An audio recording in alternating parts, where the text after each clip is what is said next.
Hello students, welcome to Rishan Solitech. I am Ashish Young, a science teacher, and we are going to study about the second part of your fourth science chapter, which name is changes around us.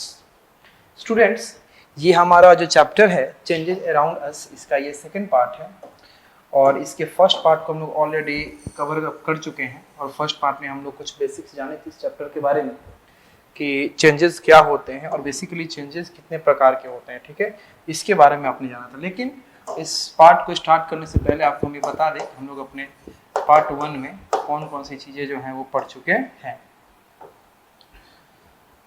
चलिए, part 1 में हमने तो ये जाना था कि changes क्या होता है, चेंजेस के बारे में हमने समझा था, ठीक है। फिर आपको बताया था कि चेंजेस कितने प्रकार के होते हैं, ठीक है। तो टाइप्स ऑफ चेंजेस में आपने दो प्रकार के चेंजेस के बारे में समझा था। उसके बेसिकली उसके इंट्रोडक्शन के बारे में आपने समझा था। किसके बारे में? रिवर्सिबल चेंज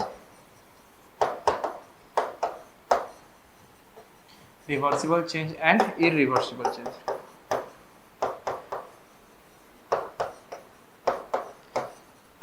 रिवर्सिबल चेंज और इरिवर्सिबल चेंज के बारे में आपने जाना था। तो ज़्यादा कुछ अपने पार्ट 1 में हम लोग नहीं देखे थे, इतना ही हम लोग पार्ट 1 में अपने देखे थे। ये जो हमारा पार्ट 2 है इसमें हमको बहुत सारी चीज़ें देखनी है और इस पार्ट 2 में हम लोग सबसे पहले अपने रिवर्सिबल चेंज और इरिवर्सिबल चेंज के अलावा और भी हमारे चेंजेस के आपके टाइप्स होते हैं, जैसे हमारा फिजिकल चेंज और केमिकल चेंज। तो रिवर्सिबल चेंज और इरिवर्सिबल चेंज को ही आपको ज़्यादा डिटेल में पढ़ना है इस क्लास 6 में, लेकिन क्लास 6 में आपको फिजिकल चेंज और केमिकल चेंज के बारे में ज़्यादा पढ़ाई करना है। तो हम फिजिकल चेंज और केमिकल चेंज को थोड़ा सा आपको यहाँ पे क्लास 6 में ही बता देते हैं और फिर हम लोग अपने इस रिवर्सिबल और इरिवर्सिबल पे दोबारा वापस लौट के आएंगे। तो इस पार्ट में सबसे पहले हम लोग अपने फिजिकल चेंज और केमिकल चेंज के इंट्रोडक्शन के बारे में पढ़ेंगे कि फिजिकल चेंज और केमिकल चेंज क्या होता है। फिजिकल चेंज और केमिकल चेंज क्या होता है इसके इंट्रोडक्शन के बारे में देखेंगे और साथ ही साथ हम लोग इसके कुछ एग्जांपल्स के बारे में भी देखेंगे। इनके कुछ एग्जांपल्स के बारे में भी देखेंगे कि हमारे फिजिकल चेंज और केमिकल चेंज के एग्जांपल्स कौन कौन से होते हैं। उसके बाद हम लोग बात करेंगे एप्लीकेशन या examples of reversible and irreversible change. Reversible और इरिवर्सिबल चेंज के कुछ एग्जांपल्स के बारे में हम लोग बात करेंगे या उनके कुछ एप्लीकेशन के बारे में हम लोग बात करेंगे, ठीक है। तो आइए हम लोग अपना इस सेशन को स्टार्ट करते हैं, आज के पार्ट को स्टार्ट करते हैं, यानी कि सेकंड पार्ट को स्टार्ट करते हैं। और सबसे पहले हम लोग बढ़ते हैं अपने आज के फर्स्ट टॉपिक पे कि फिजिकल चेंज क्या होता है, ठीक है। फिजिकल चेंज आपका क्या होता है। तो देखिए, रिवर्सिबल चेंज और इरिवर्सिबल चेंज के इंट्रोडक्शन के बारे में तो आप लोग पार्ट 1 में जान चुके हो। आज आप लोग को इस सेकंड पार्ट में फिजिकल चेंज और केमिकल चेंज के बारे में जानना है और फिर आपको हम अपने रिवर्सिबल चेंज और इरिवर्सिबल चेंज के कुछ एप्लीकेशन पे, कुछ एग्जांपल्स पे लेके चलेंगे। सबसे पहले हम फिजिकल चेंज की बात करें तो वैसा चेंज जिसमें कोई नए सब्सटेंस का फॉर्मेशन नहीं होता, वैसा चेंज जिसमें किसी भी तरह के नए सब्सटेंस का फॉर्मेशन नहीं होता हो, साथ ही साथ उस चेंज में उस पार्टिकुलर बॉडी का कौन सा पार्ट चेंज होता हो तो फिजिकल प्रॉपर्टी चेंज होता हो, ठीक है। अगर किसी बॉडी में, किसी सब्सटेंस में उसके फिजिकल प्रॉपर्टी में बदलाव होता हो, किसी उसके फिजिकल प्रॉपर्टी में बदलाव होता हो तो उसको हम लोग फिजिकल चेंज बोलेंगे। फिजिकल प्रॉपर्टी का मतलब कि उसके शेप में बदलाव हो, ठीक है, उसके साइज में बदलाव हो, उसके स्टेट में बदलाव हो, ठीक है, उसके पोजीशन में बदलाव हो। तो अगर किसी बॉडी के शेप में बदलाव होता है, साइज में बदलाव होता है, स्टेट में बदलाव होता है, पोजीशन में बदलाव होता है, तो ये फिजिकल प्रॉपर्टी है। तो इसमें जो बदलाव होता है उस तरह के बदलाव को, उस तरह के चीज को हम लोग क्या बोलते हैं? फिजिकल चेंज बोलते हैं। और फिजिकल चेंज का एक दूसरा कैरेक्टरिस्टिक्स ये भी है कि फिजिकल चेंज जब होता है तो इसमें किसी भी तरह का कोई नया सब्सटेंस का फॉर्मेशन नहीं होता है। No new substance is form. किसी तरह का नया सब्सटेंस का फॉर्मेशन जो है वो हमारे फिजिकल चेंज में नहीं होता है, ठीक है। तो यहाँ पे फिजिकल चेंज को पहचानने का दो तरीका है। एक आपके फिजिकल प्रॉपर्टी यानी सब्सटेंसेस के फिजिकल प्रॉपर्टी में बदलाव हो और दूसरा आपका कोई नया सब्सटेंस का फॉर्मेशन ना हो, तो आप क्या बोलोगे? उस तरह के चेंज को आप क्या बोलोगे? फिजिकल चेंज बोलोगे। अब देखिए, फिजिकल चेंज के कुछ प्रॉपर्टी भी है, उसके बारे में हमें समझना है। अब फिजिकल चेंज जो है वो परमानेंट चेंज नहीं होते, ये टेम्पोररी चेंज होते हैं, ठीक है। ये टेम्पोररी चेंज इसलिए होते हैं क्योंकि आपके ज्यादातर केस में क्या होते हैं? रिवर्सिबल होते हैं। रिवर्सिबल कहने का मतलब कि एक बार अगर चेंज हो गए तो दोबारा अपने वो ओरिजिनल फॉर्म में भी आ सकते हैं। जो कि आपको रिवर्सिबल का पहले भी पार्ट 1 में भी कुछ कंसेप्ट आपको रिवर्सिबल और इरिवर्सिबल का कंसेप्ट आपको दे चुके हैं, ठीक है। तो आपका physical change are temporary change which can be easily reverse to form the original substance, ठीक है। तो यहाँ पे हम ये नहीं बोल रहे हैं कि सभी फिजिकल चेंज क्या होते हैं आपके रिवर्सिबल ही होते हैं। हाँ, मैक्सिमम फिजिकल चेंज जो होते हैं वो रिवर्सिबल होते हैं। कुछ आपके ऐसे फिजिकल चेंज होते हैं जो इरिवर्सिबल होते हैं। जैसे मान लीजिए आपको हम एग्जांपल बताएं यहाँ पे दो चीज, folding of paper, folding of paper, paper को फोल्ड करना, और एक तरफ है आपका tearing of paper, tearing of paper, paper को फाड़ देना। अब फोल्डिंग ऑफ पेपर, हम पेपर को क्या कर रहे हैं, फोल्ड कर रहे हैं। पेपर को फोल्ड कर रहे हैं तो बेसिकली इसके शेप में बदलाव कर रहे हैं। हम क्या कर रहे हैं, फोल्ड करके इसके शेप में बदलाव कर रहे हैं।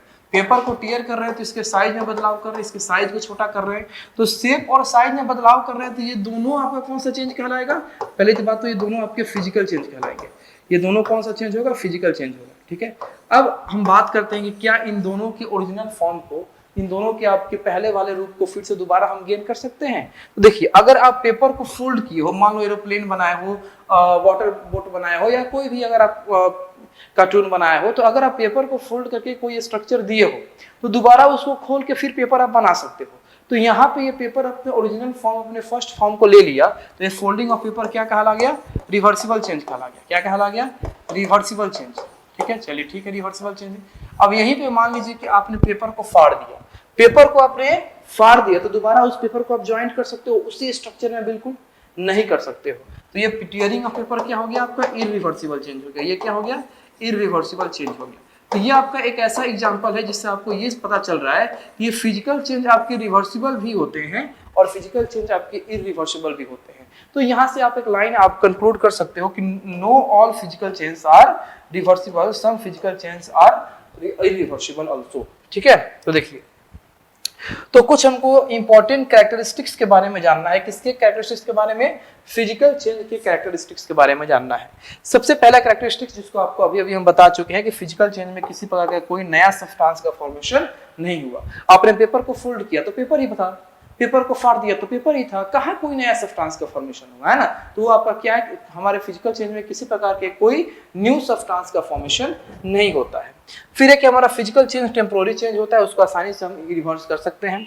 दूसरा, बहुत कम आपका एनर्जी लगता है, बहुत कम एनर्जी लगता है, इज इधर एब्जॉर्ब्ड और evolve in a physical change. यानी कि हमारा जब फिजिकल चेंज होता है तो एनर्जी देना ये भी आपका बहुत कम होता है और एनर्जी आपका प्रोड्यूस होना ये भी बहुत कम होता है।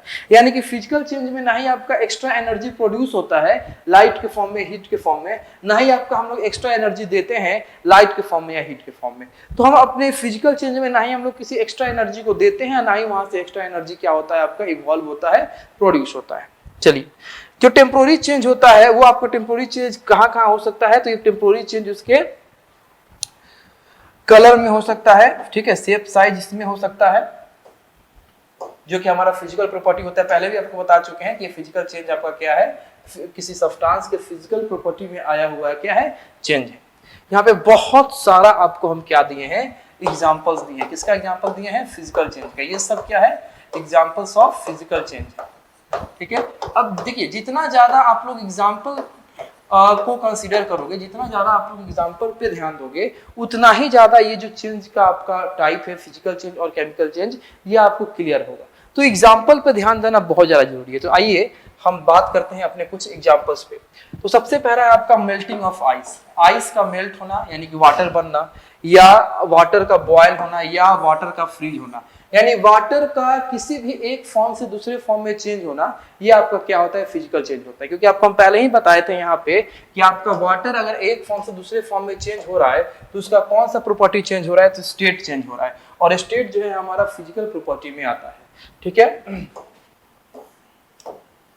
चलिए, और भी कुछ आपको एग्जांपल बता देते।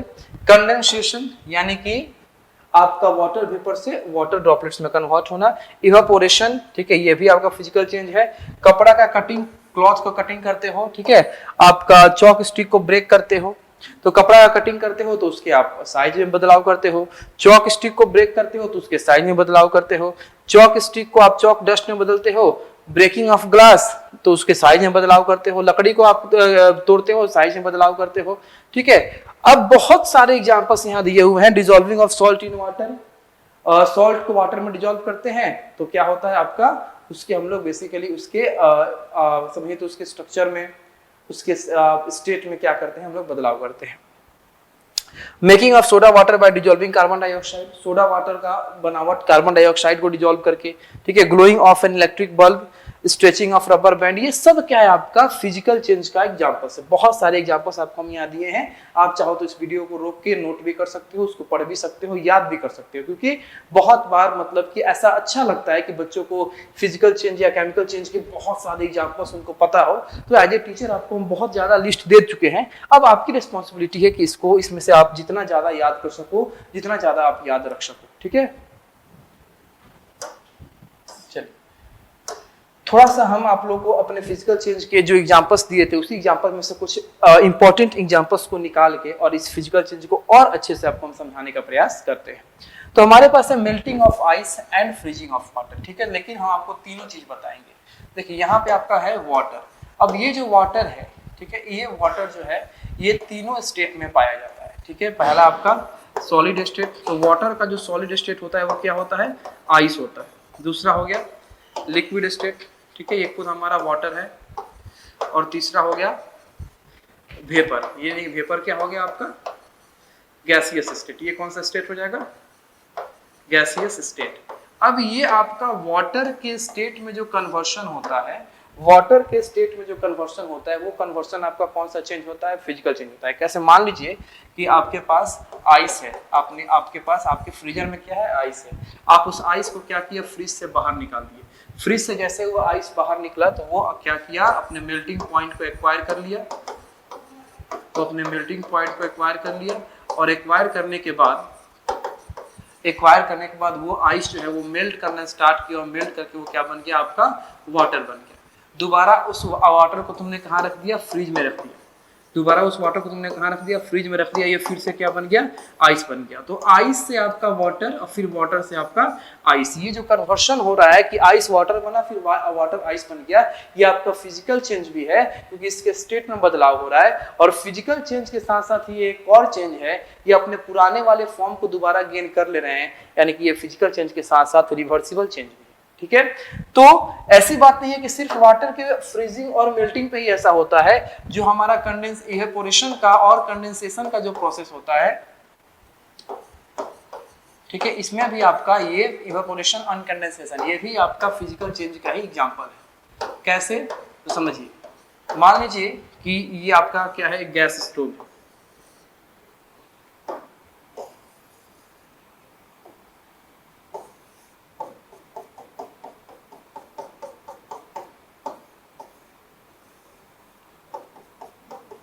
ये गैस स्टोव है, इसके ऊपर आपने क्या किया, एक पतीला रखा। इस पतीले में क्या है, आपका वाटर है।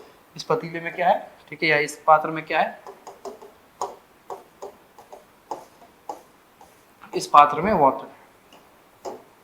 अब आप क्या कर रहे हो कि इस जो आपके पास ये बर्नर है, इस बर्नर को आप क्या करो, जला रहे हो। इस बर्नर को अगर आप जलाओगे तो ये वाटर जो है कुछ देर के बाद, जलाते जलाते नहीं, कुछ देर के बाद ये वाटर जो है ये वेपर में कन्वर्ट होना स्टार्ट हो जाता है। ये वेपर में कन्वर्ट होना स्टार्ट हो जाता है।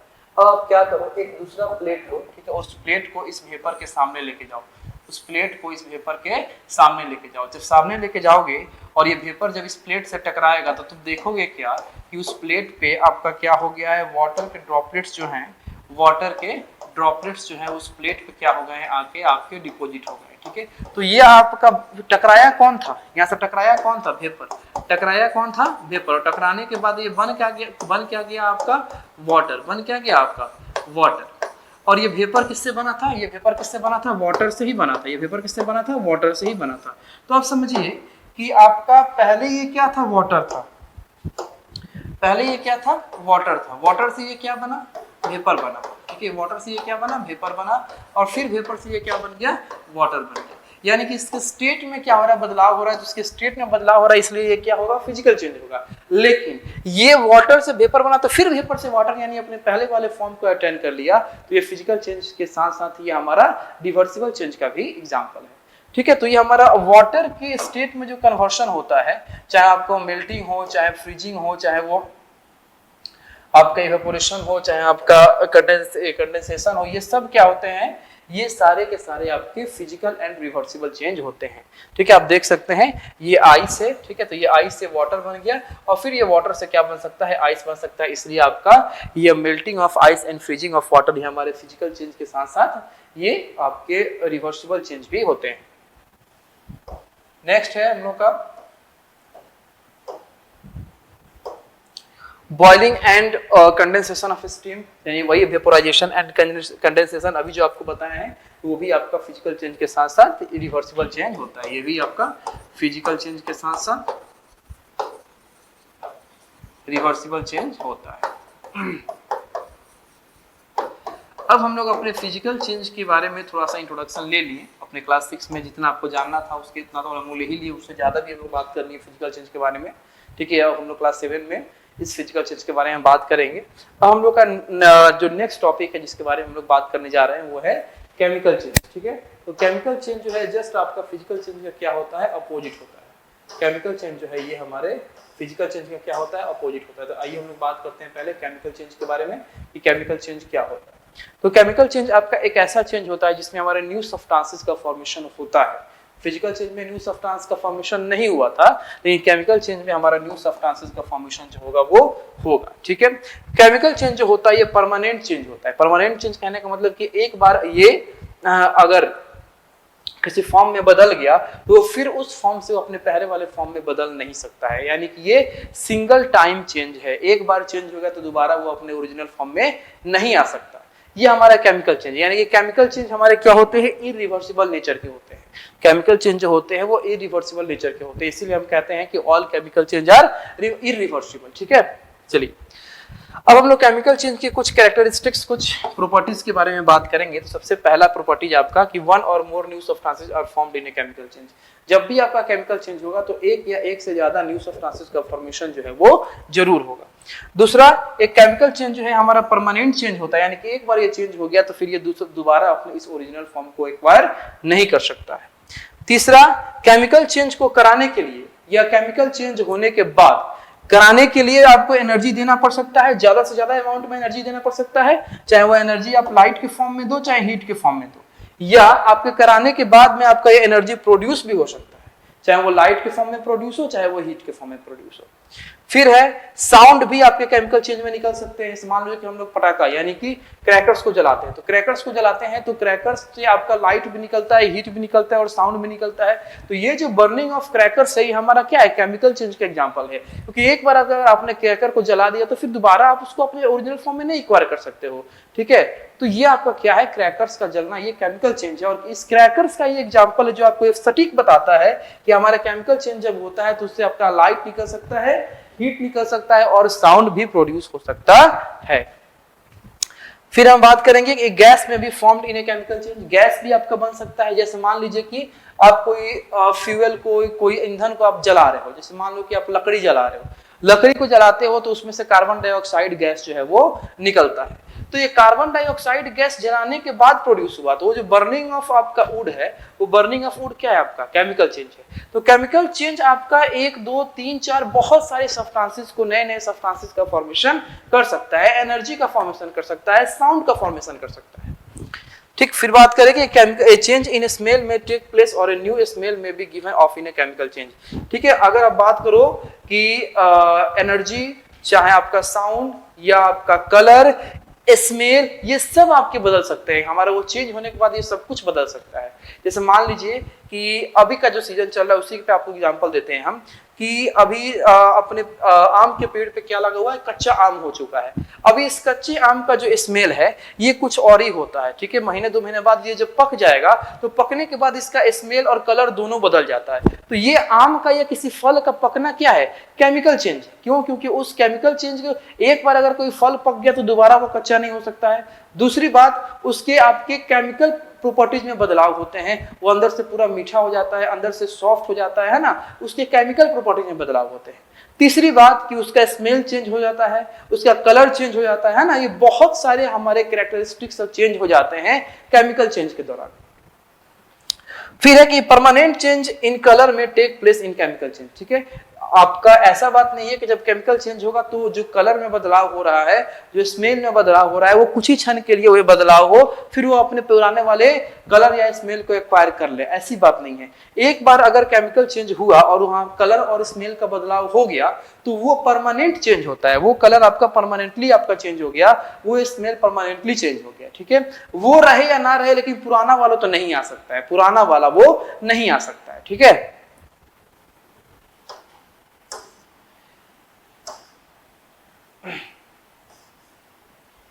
चलिए, तो अभी तक ऐसे तो आपको ज्यादातर अपने एनसीईआरटी के अकॉर्डिंग ज्यादा आपको फिजिकल चेंज और केमिकल चेंज के बारे में जानना था नहीं, लेकिन फिर भी आपको हम इस सेकंड पार्ट में फिजिकल चेंज और केमिकल चेंज इसके बारे में आपको हम बताएं, ठीक है। अब अपने फिजिकल चेंज और केमिकल चेंज को यहीं पे क्या करते हैं, समाप्त करते हैं, और फिर से हम लोग अपने अपने फर्स्ट वाला जो पार्ट था उस पार्ट में जो हम लोग पढ़ाई कर रहे थे अपने रिवर्सिबल और इरिवर्सिबल चेंज, उसी के एग्जांपल्स पे हम लोग क्या करते हैं, अब अपना नजर लगाते हैं और उसी के एग्जांपल्स को हम लोग अब देखेंगे। तो फिर से हम आते हैं अपने रिवर्सिबल और इरिवर्सिबल चेंज की कुछ एग्जांपल्स पे। तो सबसे पहला है कि fixing of iron rim to wooden wheel of a cart, ठीक है। जो हम लोग का घोड़ा गाड़ी या बैलगाड़ी या जो भी आपका गाड़ियां होता है, ठीक है, टमटम वगैरह, रिक्शा वगैरह, तो इनके ऊपर जो लकड़ी का इनका पहिया होता है, इस लकड़ी के पहिए के बीचों बीच एक आयरन का या आपका एक आयरन का रिम लगाया जाता है। एक आयरन का आप समझो तो पत्ती जिसको बोलते हैं, गोला आकार का व्हील के शेप का ही होता है, उसको हम लोग रिम बोलते हैं। एक आयरन का रिम जो है वो फिट किया जाता है। तो यहाँ पे जो आपका आयरन का रिम इस वुडन व्हील पे जो फिट किया जाएगा वो आपका रिवर्सिबल प्रोसेस से ही फिट किया जाएगा। उस रिवर्सिबल प्रोसेस को फिट करने के लिए हम लोग अपने दो प्रोसेस का हम लोग क्या करेंगे, हेल्प लेंगे। पहला है कंट्रैक्शन और दूसरा है रिलैक्सेशन। पहला है आपका आप ऐसे बोल सकते हो रिलैक्सेशन,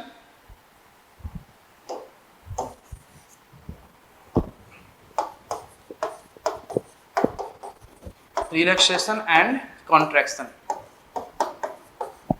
अब ये रिलैक्सेशन और कॉन्ट्रैक्शन ये दोनों जो है ये आपका एक दूसरे के अपोजिट है और ये रिवर्सिबल है। रिवर्सिबल इसलिए है, और खास करके आयरन रिम की बात करें तो आयरन रिम में जो कंट्रैक्शन और रिलैक्सेशन होता है ये रिवर्सिबल होता है। तो इस आयरन रिम के फिटिंग के बारे में हम बात करें वुडन व्हील पे, तो the iron rims are fitted around wooden wheels by the process expansion on heating followed by contraction on cooling, this is done as follow. यानी कि हम लोग इस वुडन व्हील के ऊपर जो आयरन रिम को फिट करते हैं वो कंट्रैक्शन और रिलैक्सेशन प्रोसेस, एक्सपेंशन और कॉन्ट्रैक्शन प्रोसेस के हेल्प से करते हैं।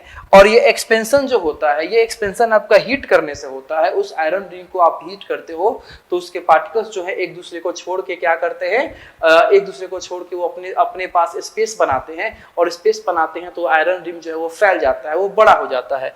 कब जब हम हीट करते हैं तो आयरन रिम एक्सपेंड करता है, और फिर जब हम कूल कर देते हैं तो फिर वो पार्टिकल्स जो दूर दूर गए थे वो आके एक साथ क्या होता है, जुट जाते हैं, एक साथ आपके कंबाइन हो जाते हैं और उसका साइज फिर से छोटा हो जाता है, वो फिर से आपका क्या हो जाता है, कॉन्ट्रैक्ट कर जाता है। तो यहाँ पे यही कंसेप्ट लगाएंगे कि हमको जब ये इस वुडन व्हील के ऊपर इस आयरन रिम को फिट करना होगा तो इस आयरन रिम को हम हीट करेंगे तो आयरन रिम क्या होगा, आपका एक्सपेंड कर जाएगा, यह आपका क्या होगा, एक्सपेंड करेगा, बड़ा हो जाएगा तो हम अपने इस वुडन व्हील में लगा देंगे, और लगाने के बाद फिर इसको कूल करेंगे तो फिर से हमारा आयरन रिम जो होगा वो अब कंट्रैक्ट करेगा तो अब बहुत ही टाइटली इस वुडन व्हील को क्या करेगा, पकड़ लेगा। तो जब वो कंट्रैक्ट करेगा तो उसके बेस पे कौन आपका आ गया है, ये वुडन व्हील आ गया है। तो कंट्रैक्ट करने के दौरान ये पूरी तरीके से उस वुडन व्हील को क्या करेगा, पकड़ लेगा। तो ये जो आपके वुडन व्हील के ऊपर इस आयरन रिम को हम लोग डिपोजिट कर रहे हैं, इस आयरन रिम को क्या कर रहे हैं, हम लोग लगा रहे हैं। इस हीटिंग और कूलिंग के एक्सपेंशन और कंट्रैक्शन के प्रोसेस के कारण हम लोग ये काम को कर पा रहे हैं कि जब हम लोग इस आयरन रिम को हीट किए हैं तो ये आयरन रिम का साइज एक्सपेंड हुआ है, बड़ा हुआ है। फिर इस आयरन रिम को हम लोग इस वुडन व्हील के चारों तरफ लगा दिए हैं, फिर छोड़ दिए हैं, कूल कर दिए हैं। तो फिर जब ये कॉन्ट्रैक्ट हुआ तो बहुत ही टाइटली इस वुडन व्हील को क्या किया है, पकड़ लिया है। तो अगर हम बात करें कि एक्सपेंशन और ये कंट्रैक्शन का, तो ये दोनों क्या है आपके रिवर्सिबल नेचर है। जब आप हीट करोगे तो हीट करने के बाद ये आपका जो मेटालिक बॉडी है वो क्या करेंगे, एक्सपेंड करेंगे। ठीक है, एक्सपेंड करेंगे, ऐसी बात नहीं है कि एक बार एक्सपेंड कर गए तो अब वो उसी एक्सपेंड स्ट्रक्चर में रहेंगे, फिर उसको आप कूल करोगे तो फिर वो अपने ओरिजिनल स्ट्रक्चर में आ जाएंगे। तो ये जो हीट करने से एक्सपेंशन होगा, फिर कूल करने से आपका कंट्रक्शन होगा, ये जो प्रक्रिया है ये रिवर्सिबल चेंज का क्या है, एग्जांपल है, क्योंकि ये अपने दोबारा उस पुराने वाले फॉर्म को एक्वायर कर ले रहे हैं। ठीक है, अब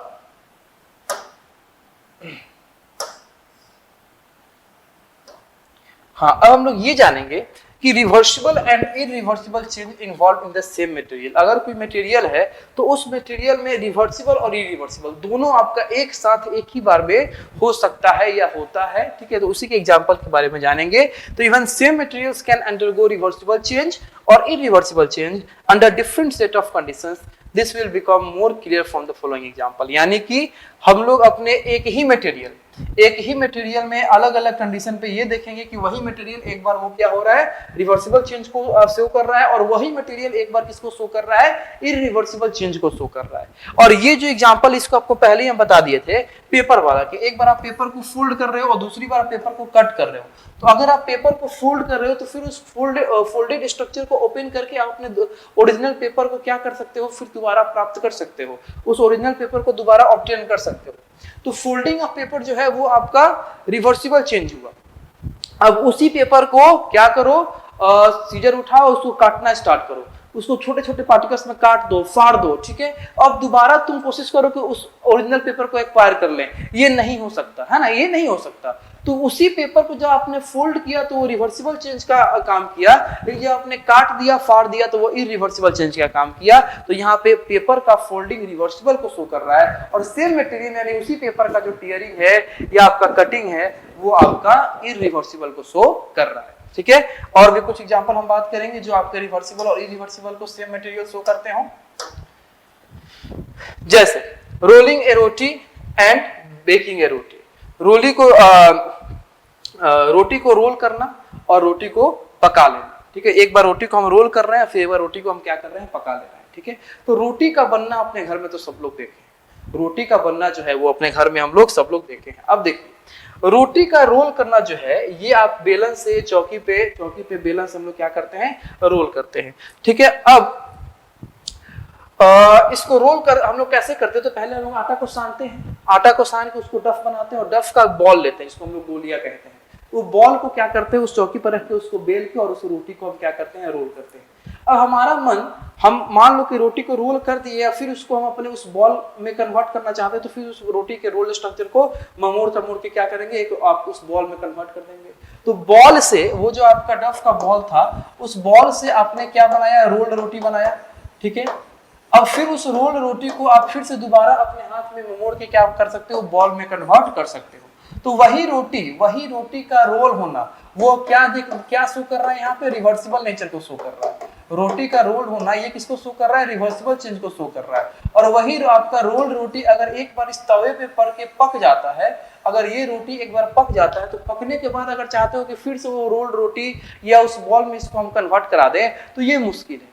पकने के बाद दोबारा वो आपका रोटी जो है वो रोल रोटी में या उस डफ में या उस बॉल ऑफ डफ में कन्वर्ट नहीं हो सकता। तो उसी रोटी का रोल होना क्या शो कर रहा है, रिवर्सिबल नेचर को शो कर रहा है। और उसी रोटी का बेक हो जाना, पक जाना, ये किसको शो कर रहा है, इरिवर्सिबल नेचर को शो कर रहा है। ठीक है, तो एक ही मटेरियल आपकी रिवर्सिबल और इरिवर्सिबल दोनों तरह के नेचर को, दोनों तरह के चेंज को एक ही मटेरियल क्या कर सकते हैं, शो कर सकते हैं अलग अलग कंडीशन में। ठीक है,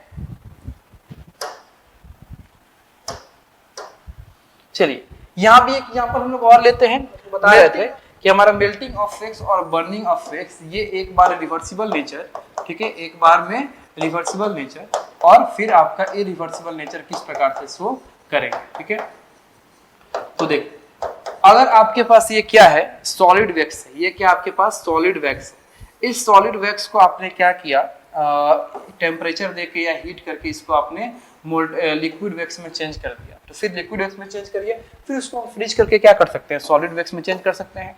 तो यहाँ पे जो आपका सॉलिड वैक्स है, सॉलिड वैक्स से ये आपका चेंज हो रहा है किसमें, लिक्विड वैक्स में। हीट करके उसको हम क्या कर रहे हैं, लिक्विड वैक्स में चेंज कर दे रहे हैं। फिर आप उस लिक्विड वैक्स को उस लिक्विड वैक्स को, ठीक है, कूल करके या फ्रीज करके उसको आप सॉलिड वैक्स में चेंज कर सकते हो। तो यहाँ पे ये आपका मेल्टिंग ऑफ वैक्स है, ये किसको शो कर रहा है, आपका रिवर्सिबल नेचर को। अब आते हैं हम लोग अपने बर्निंग ऑफ वैक्स पे। ये मान लीजिए आपके पास एक नया कैंडल है, नया कैंडल जल रहा है, पूरा आपका वैक्स है वो जल रहा है, बर्न कर रहा है, बंद कर रहा है। थोड़ी देर बाद, आधा एक घंटे बाद, ये छोटा सा कैंडल आपका बच जाता है। तो क्या उस छोटे से कैंडल से फिर आप ये बड़े वाले कैंडल को एक्वायर कर सकते हो?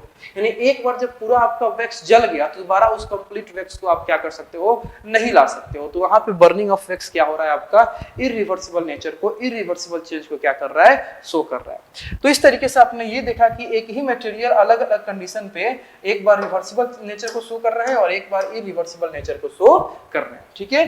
तो इस तरीके से ये हमारा जो पार्ट 2 है और ये लास्ट पार्ट ही जो था, ये हमारा यहाँ पे आके क्या हो गया, खत्म हो गया। और अपने इस पार्ट 2, इस पार्ट 1 और पार्ट 2 के हेल्प से हम लोग बहुत सारे टॉपिक्स को क्या किए, इस चैप्टर में कवर किए, जिसमें हमारा सबसे पहला था कि चेंज क्या होता है, ठीक है, पार्ट 1 से स्टार्ट करते हैं। दूसरा था कि रिवर्सिबल चेंज क्या होता है,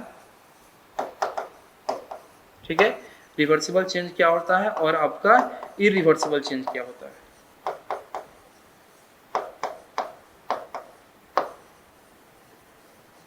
ये हम लोग बात किए थे पार्ट 1 में। पार्ट 2 की बात करें तो इसमें हम लोग स्टार्ट किए थे अपने फिजिकल चेंज से, फिर हम लोग बात किए थे, फिर हम लोग पढ़ाई की अपने केमिकल चेंज का,